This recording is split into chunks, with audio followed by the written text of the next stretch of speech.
Gentlemen and ladies, let's talk about the Buck Punk. It is, of course, the little brother to the Buck Hoodlum. And I've been impressed with this knife as well.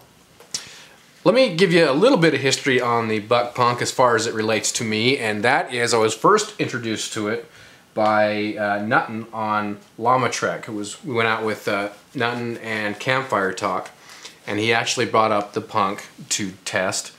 And the one thing that really impressed me with it is they chopped through, I actually filmed a video as they were chopping through this big oak log that we'd cut down for firewood. And I was thoroughly impressed with the edge retention once they were done cutting through that log. I was blown away. I thought, wow, that's a nice knife. So it's one of the few knives really that I get to handle, or at least get to see some really hard results before I physically get it. And a lot of times I'll, of course, watch your guys' knife reviews on YouTube, which helps a lot. But this was kind of different in that it was kind of a first-hand experience with it. So down the road, when the funds came in, I dropped the money on it and picked one up for myself. And let's get talking to it, the blade. Well, let's talk about edge retention since I was just kind of talking about that. The edge retention on this 5160 carbon steel is excellent. And not only is it excellent, but it's very easy to touch up. Now, looking at this blade, I don't think anyone can argue, especially if you've been watching my videos, that this blade has been used, and it has been used a lot, and it has been pounded on a lot.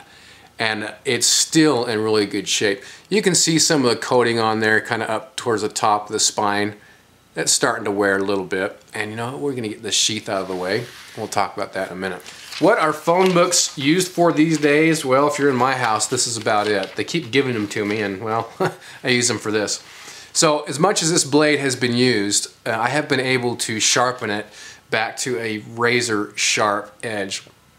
And remember guys, my sharpening skills are not the best in the world. So for me to be able to do that, I think it says something about the blade.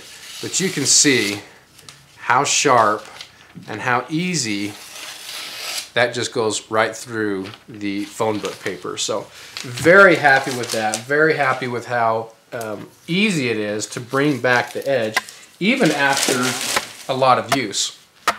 The overall blade length on this is, it's about 5.5 and some change, about 5.6 inches. And honestly, I'm finding that that's starting to become my favorite size of knife for the outdoors.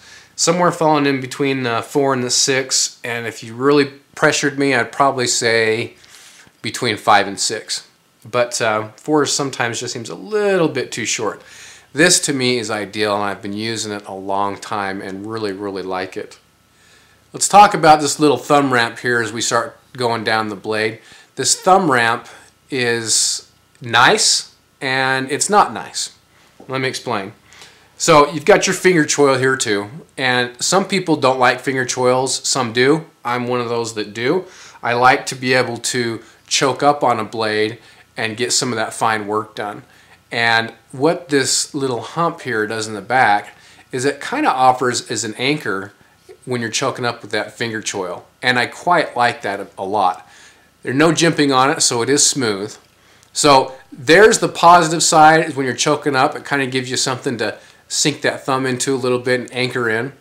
The downside to this piece, at least for me, is if you ever use the cutting technique where you kneel down and you put the blade up against your knee like this, and then once you've got it anchored in against your knee, you take the stick, holding the stick, and you draw back on the blade and you cut it.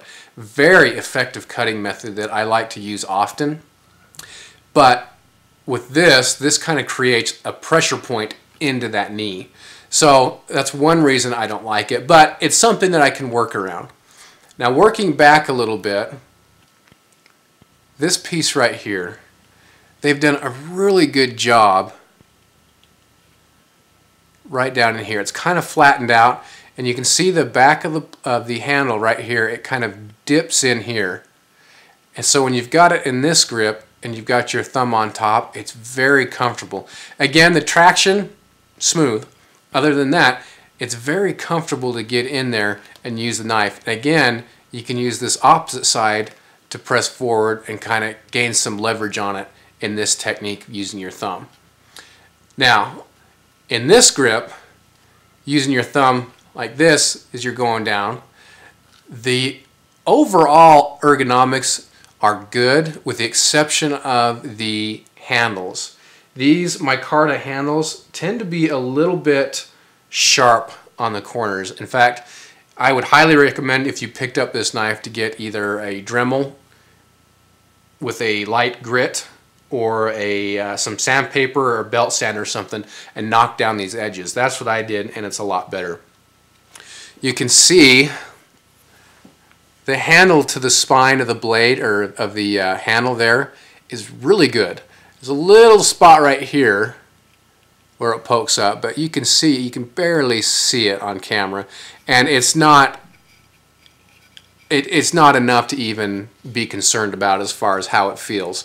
Doesn't bother me at all, and it's that way across the whole blade as far as the fit and finish goes. It's really nice. Give you kind of a close-up there with the red spacers inside. And while I'm thinking about it, the tang on this knife is hollow, so it does offer some storage space in there if you like, if you want to put something in there. I've never done that. I don't know. Not me, I guess. Maybe down the road, who knows. But to take them off, you just got this 2 screws on this side that are anchored in. And then, of course, you got a lanyard hole here. And this kind of tapers to somewhat of a point, a rounded point. The overall looks of this blade, I really like it. I like the coloration of the handle scales. I like this design on the handle scales. I think it's just a good looking knife overall. The ergonomics, with the exception of the little bit of the harsh corners there, abrupt corners. But the color of it, the shape of it, and even see how it's just bowed slightly. I've come to really like that. I didn't know if I'd like it at first, so once I started using it, I thought, oh, I don't mind this at all. I don't notice a huge difference, to be honest with you, between that and a blade that's perfectly straight, but there's enough of a difference that I have come to enjoy it. Out of my fixed blade collection, this has become one of my favorites, and it's often my go-to knife when I hit the backcountry for my backpacking trips. It's just one that is very comfortable for me to use. I like the overall length, and it's just a good knife. Now, talk a little bit about the sheath. You can see the system I like. You guys have seen this many times. I like to wear this around my shoulder, and so this is kind of what this is about. But the sheath is a good sheath. It's a heavy-duty nylon sheath. You flip it over, it's MOLLE compatible, and you've got a little pocket up front here. Buck Knife's Ron Hood is what that says. So you can put a stone in there, a sharpening stone, or whatever else you may have. And you got 2 retention methods on this blade. Of course, you've got the snap, and you can see how well it fits in there and stays in there. And then you've got this little drawstring. Now, honestly, I never have found myself using this. And eventually, for weight issues, I'm just kind of a Kydex sheath kind of guy. So I'm going to make my own for this when I get the time. So I plan on doing that, because the method in which I like to carry this, the Kydex sheath, having that retention, just being able to go in and out, works very well with that setup. So eventually I will do that. Now, that's not to say this isn't a good sheath, because this is a very good quality sheath. A little bit bulky, a little bit heavy for backpacking possibly, and that's where the Kydex sheath will substitute some of that stuff, but it is a very, very good sheath. This has been a great blade to add to the collection, and like I said earlier, it is often one that I will go to when I'm going into the backcountry. It's a great blade, and one thing too that I know many people like, as you can see where it's made, if I can get it to focus, made in the USA. And it comes, of course, with the Buck Forever warranty. Now that's nice too. And that says a lot when a company will stand behind its product.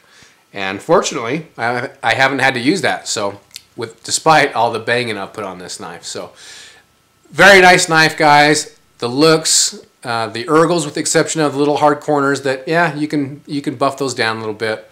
But overall, I would highly recommend this knife. Certainly worth it, and one that I'm glad I've added to my collection. Thanks much, guys.